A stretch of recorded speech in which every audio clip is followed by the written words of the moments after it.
Hello hi friends, ನಾನು ನಿಮ್ಮ Shankar kitchen ಚಾನಲಿಂದ ಇವತ್ತಿನ ರೆಸಿಪಿ ಶಾವಿಗೆ ಭತ್ ಹೇಗೆ ಮಾಡೋದಂತ ತೋರಿಸ್ಕೊಡ್ತೀನಿ. ನಾನಿಲ್ಲಿ ಈ ಥರ ಶಾವಿಗೆ ತಗೊಂಡಿದ್ದೀನಿ.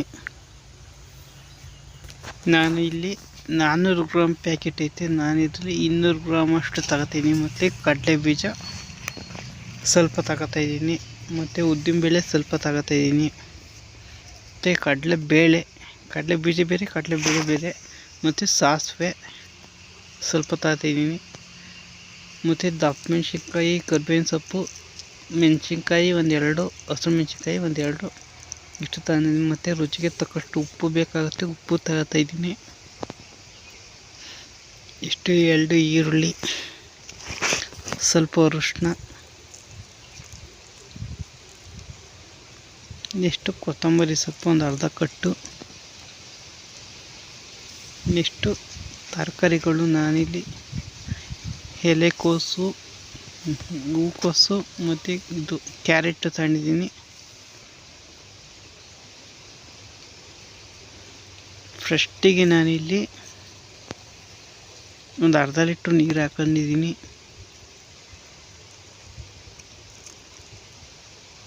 ನೋಡಿ, ಅರ್ಧ ಲೀಟ್ರ್ ನೀರು ಹಾಕೊಂಡಿದ್ದೀನಿ. ಆ ನೀರು ಕಾಯಬೇಕಾಗುತ್ತೆ, ಕಾಯಿ ಚೆನ್ನಾಗಿ ಕುದಿ ಬರಬೇಕು.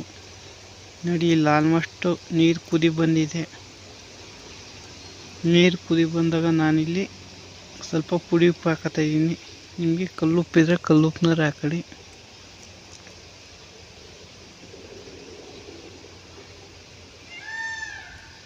ನೆಕ್ಸ್ಟ್ ಅದಕ್ಕೆ ಚಿಕನ್ ಮಸಾಲ ಹಾಕತಾಯಿದ್ದೀನಿ.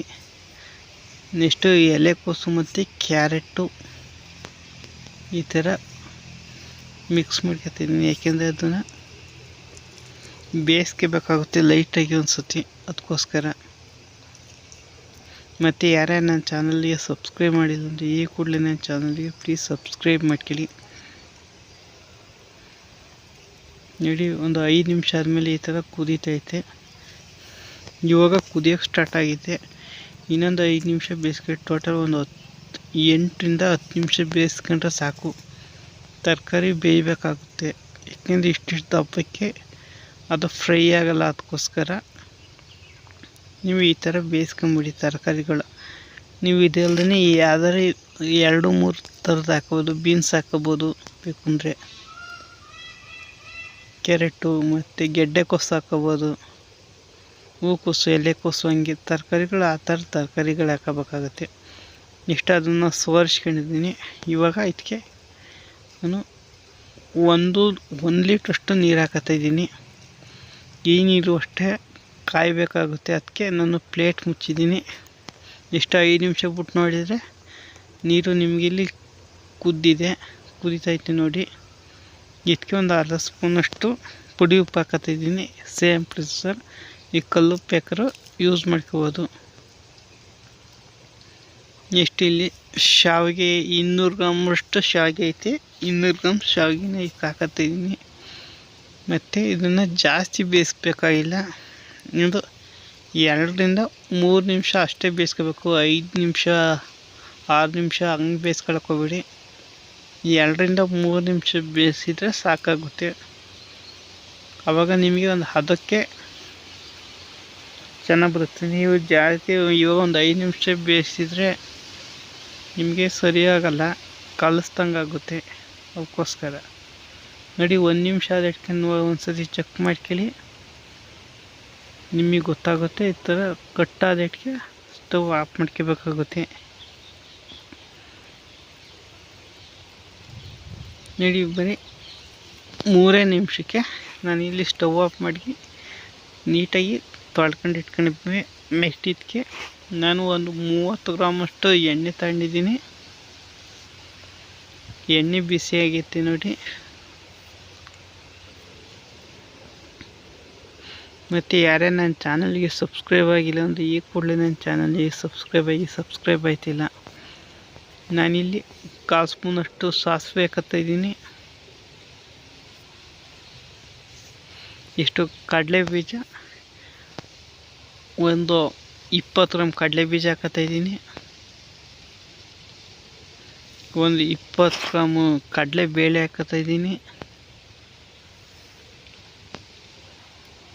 ಒಂದು 10 ಗ್ರಾಮು ಉದ್ದಿನಬೇಳೆ ಹಾಕತ್ತೀನಿ. ನೀವು ಕಡಲೆಬೇಳೆ ಎಷ್ಟು ಹಾಕತ್ತೀರ ಅದು ಅರ್ಧದಷ್ಟು ಉದ್ದಿನಬೇಳೆ ಹಾಕಬೇಕಾಗುತ್ತೆ. ಇದು ನಿಮಗೆ ಜ್ಞಾಪಕ ಇರಲಿ. ಇಲ್ಲಿ ಉದ್ದಿನಬೇಳೆ ಜಾಸ್ತಿ ಯಾಕಂದರೆ ಕೈ ಹೊಡಿತದೆ, ತಿನ್ನೋಕ್ಕಾಗಲ್ಲ. ನೀವು ಕಡಲೆಬೇಳೆ ಎಷ್ಟು ಹಾಕತ್ತೀರ ಅದು ಅರ್ಧ ಭಾಗ ಉದ್ದಿನಬೇಳೆ ಇರಬೇಕಾಗುತ್ತೆ. ನೆಕ್ಸ್ಟ್ ಇವೆಲ್ಲನೂ ಒಂದು 2 ನಿಮಿಷ ಫ್ರೈ ಮಾಡ್ಕೋಬೇಕಾಗುತ್ತೆ. ನಿಮಗೆ ಕಡಲೆ ಬೀಜ ಲೈಟಾಗಿ ಸೀದೋಗೋ ಲೆವೆಲಿಗೆ ನೋಡಿ ಆ ಥರ ಕಲ್ಲರ್ ಬತ್ತಿದಂಗೆ ನಿಮಗೆ ರೋಸ್ಟ್ ಆಗುತ್ತೆ ಅಂತ ನಿಮಗೆ ಗೊತ್ತಾಗ್ಬಿಡುತ್ತೆ. ಆಮೇಲೆ ಜಾಸ್ತಿ ಹೊತ್ತು ನೀವು ಬೇಯಿಸ್ಕೊಳಕ್ಕೆ ಹೋಗ್ಬೇಡಿ. ನೆಕ್ಸ್ಟ್ ಅದ್ರ ಮೇಲೆ ಟಕ್ಕಂತ ಕರಿಬೇವಿನ ಸೊಪ್ಪು, ಹಸಿರು ಮೆಣಸಿನ್ಕಾಯಿ ಹಾಕಿದ್ರಲ್ಲ ಅದನ್ನು ಇಮಿಡಿಯೇಟ್ಲಿ ಹಾಕೊಳ್ಳಿ. ನೆಕ್ಸ್ಟ್ ಅದ್ರ ಜೊತೆಗೆ ಈರುಳ್ಳಿನೂ ಹಾಕೊಂಬಿಡಿ ಇಮಿಡಿಯೇಟ್ಲಿ. ಇದನ್ನು ಒಂದು 2 ನಿಮಿಷ ಫ್ರೈ ಮಾಡ್ಕೋಬೇಕಾಗುತ್ತೆ. ಅದೊಂದು 3 ನಿಮಿಷ, ಇದೊಂದು 2 ನಿಮಿಷ, 5 ನಿಮಿಷ ನಿಮಗೆ ರೆಡಿಯಾಗಿ ಹೋಗುತ್ತೆ.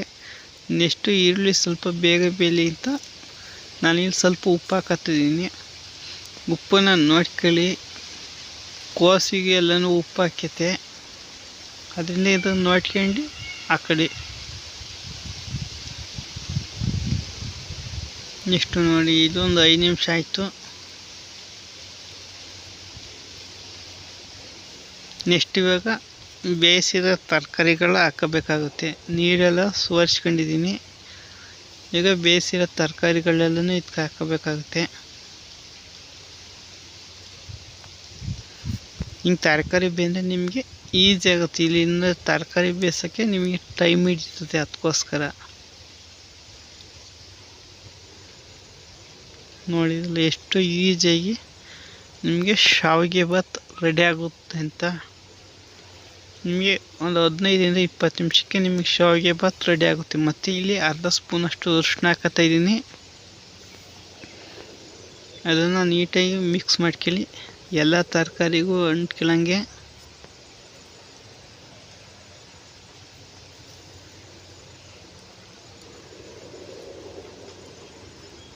ನೀವು ಒಂದ್ಸತಿ ಒಮ್ಮೆ ಟ್ರೈನ್ ಮಾಡಿ ಶಾವಿಗೆ ಬಾತ. ನೋಡಿ ಇವಾಗೆಲ್ಲ ಹಾಕ್ತಿದ್ದಂಗೆ ಇಲ್ಲಿ ನಾನು ಶಾವಿಗೆನ ಸೈಡಿಗೆ ತಿಟ್ಟಿದ್ದೆ, ಅದನ್ನೇ ಈಗ ಹಾಕತ್ತಿದ್ದೀನಿ. ನೋಡಿ ಇವಾಗ ಅಂಟ್ಕೊಂಡಿರೋ ಥರ ಕಾಣಿಸುತ್ತೆ, ಅದು ಅಂಟ್ಕೊಂಡಿಲ್ಲ, ಬಿಡಿ ಆಗುತ್ತೆ. ನೀವೇನು ತಲೆ ಕೆಡ್ಸ್ಕೊಬೇಡಿ.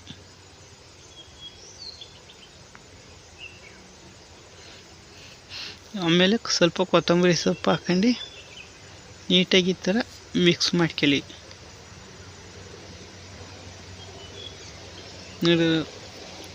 ಖಾರ ಇಲ್ಲ, ಅದು ಮೆಣಸಿನ್ಕಾಯಿಲೆ ಖಾರ ಇರುತ್ತೆ, ನೋಡ್ಕೊಳ್ಳಿ. ನಿಮಗೆ ಬೇಕು ಅಂದರೆ ಸ್ವಲ್ಪ ಅಚ್ಚ ಖಾರ ಪುಡಿನೂ ಹಾಕೊಳ್ಳಿ. ನಾನಿಲ್ಲಿ ಸ್ವಲ್ಪ ಖಾರ ಬೇಕು ಅನಿಸ್ತು, ಅದಕ್ಕೆ ನಾನಿದೊಂದು ಸ್ವಲ್ಪ ಅಚ್ಚ ಖಾರ ಪುಡಿ ಹಾಕತ್ತಾಯಿದ್ದೀನಿ. 1 ಸ್ಪೂನಷ್ಟು ಉಪ್ಪು ಖಾರ ಪುಡಿ ಹಾಕತ್ತಿದ್ದೀನಿ, ಅದಕ್ಕೆ ಸ್ವಲ್ಪ ಅರಿಶಿನ ಹಾಕತ್ತಿದ್ದೀನಿ. ನೆಕ್ಸ್ಟ್ ಇನ್ನೊಸಿ ತರಕಾರಿ ಮಡಗಿದೆ, ಜಾಸ್ತಿ ಆದತ್ತು ಅಂತ ಇವಾಗ ಒಟ್ಟಿಗೆ ಮಿಕ್ಸ್ ಮಾಡ್ಕೊಂಬಿಡೋಣ.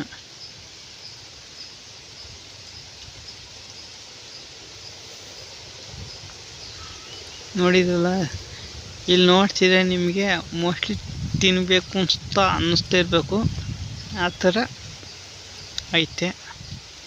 ನೀವು ಒಂದು ಸತಿ ಮನೇಲಿ ಇದೇ ಥರ ಟ್ರೈ ಮಾಡಿ ಕಮೆಂಟ್ ಮಾಡಿ ಹೇಗೆ ಬಂತು ಅಂತ. ನಾನು ನಿಮಗೆ ಕಮೆಂಟಲ್ಲಿ ಉತ್ತರ ಕೊಡ್ತೀನಿ. ಚೆನ್ನಾಗಿ ಬಂದಿಲ್ಲ ಅಂದರೆ ಯಾವ ಥರ ಅಂತ ನಾನು ನಿಮಗೆ ತೋರಿಸ್ಕೊಡ್ತೀನಿ. ನೋಡಿ ಇದೊಂದು 2 ನಿಮಿಷ ಅದು ಸಾಕು, ಜಾಸ್ತಿ ಥರ ಮಾಡೋಕ್ಕೋಗ್ಬೇಡಿ. 2 ನಿಮಿಷಕ್ಕೆ ನಿಮಗೆ ರೆಡಿ ಆಗುತ್ತೆ. ನೆಕ್ಸ್ಟ್ ಸರ್ವ್ ಮಾಡ್ಕೊಳ್ಳೋಣ ಬರಲಿ. ನೋಡಿ ನಿಮಗೆ ಅದ್ಭುತವಾದ ಶಾವಿಗೆ ಬಾತ್ ರೆಡಿ ಆಗುತ್ತೆ. ನಿಮ್ಗೆ ಇದೇ ಥರ ನಿಮ್ಗೆ ಯಾವ ರೆಸಿಪಿ ಬೇಕು ಅಂದರೆ ಕಮೆಂಟ್ ಮಾಡಿ, ನಾನು ನಿಮಗೆ ನೆಕ್ಸ್ಟ್ ಅದೇ ರೆಸಿಪಿ ತೋರಿಸ್ತೀನಿ. ಸಬ್ಸ್ಕ್ರೈಬ್ ಆಗಿ ದಯವಿಟ್ಟು, ನಾನು ಅದೊಂದೇ ನಿಮ್ಗೆ ಹೇಳೋದು. ಸಿಗೋಣ ನೆಕ್ಸ್ಟ್ ವೀಡಿಯೋದಲ್ಲಿ. ಅಲ್ಲಿವರೆಗೂ take care, bye see you. Travel ವೀಡಿಯೋ ಎಲ್ಲ ಬರುತ್ತೆ, ಸ್ವಲ್ಪ ವೆಯ್ಟ್ ಮಾಡಿ ಸಾಕು.